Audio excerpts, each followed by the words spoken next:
We are back at Gov2 Expo live here, and I'm joined by Carl Malamud, president of publicresource.org. Did I get all of that right? Public.resource.org. Public.resource.org, yes, important. So thank you for being with us. So the first question I have for you, can you tell me a little bit about law.gov? What is it? How did it come together? Law.gov is an idea.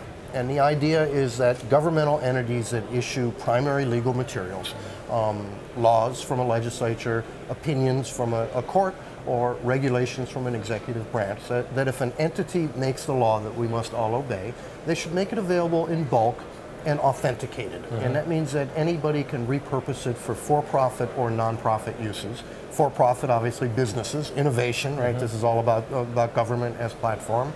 But non-profit uses, for example, auditing the district courts for privacy violations. And today you can't do that. If you want to go to the district court opinions, they cost 8 cents a page. If you want to analyze 30 of the district courts, you better have $2 or $3 million available. And that's not a good situation. Right. So I'm interested to know, why do you feel that public domain is so important? What would happen if we didn't have public domain? Well, that's kind of like asking, what if we didn't have public parks in our cities, right? You need a mix of public and private. Sure. Public as a infrastructure, right? The interstate highway system as a way that trucks can move produce, but also public parks for recreation and cultural institutions such as museums. And all too often we look at opportunities for private gain, which is important, and we forget the common good, which is what makes our life worth living. Right. So a lot of the work that you've done involves getting data out there, right? How important are discovery and curation within that? Well, so one of the issues is if government is locking up its data so nobody can use it, then discovery and curation are impossible. And so a lot of the area I work in is what Larry Lessig calls manumission, which is liberation of the core data. Right. And the reason for that is once you do it, then all of a sudden you can begin analyzing it and making it better. And often government is not the best at making websites, for example. And by making the data available, then private citizens and for-profit organizations and nonprofits can begin doing some of that curation and helping the government be more efficient and better. Right.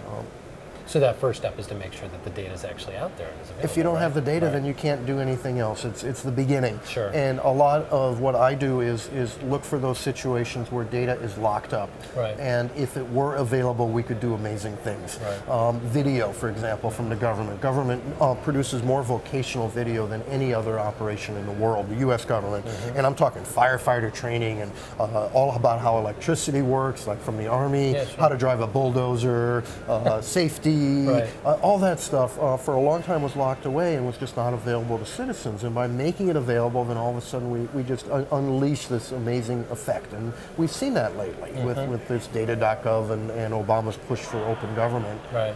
And we also saw that earlier on with things like the SEC and patent databases. Once those became available, then citizens started reading those documents and using them in their work. Right.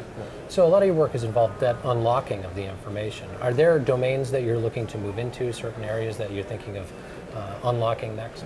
Well, the law and video are the two areas we work in right now. The law is not a temporary fight.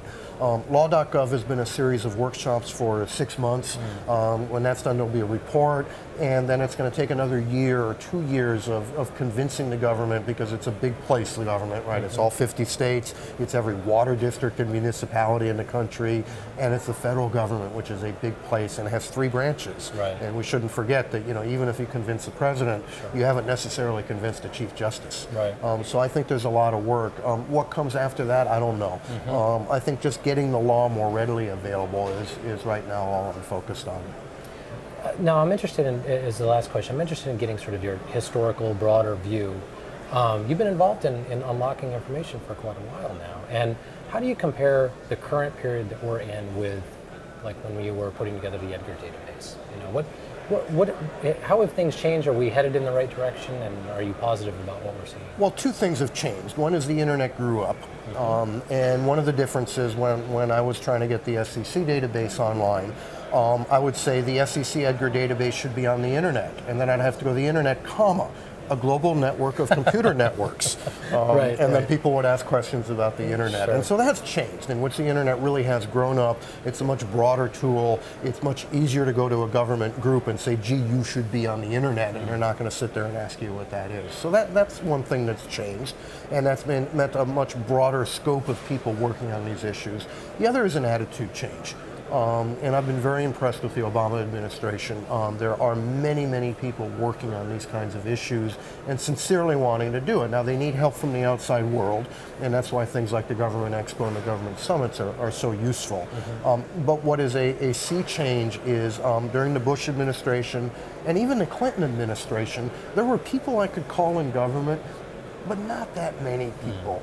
And now when you look at the folks in the White House, for example, there's Vivek Kundra, there's Anish Chopra, there's Andrew McLaughlin, there's Beth Novak, and they're all highly clueful, and they're kind of our generation, and they understand how this stuff works. And that really makes a difference. Interesting. Great. Well, thank you so much for taking some time with us. I really appreciate it. Thank you. You're very busy here at the Expo. We will be back soon with more live interviews from Gov 2.0 Expo.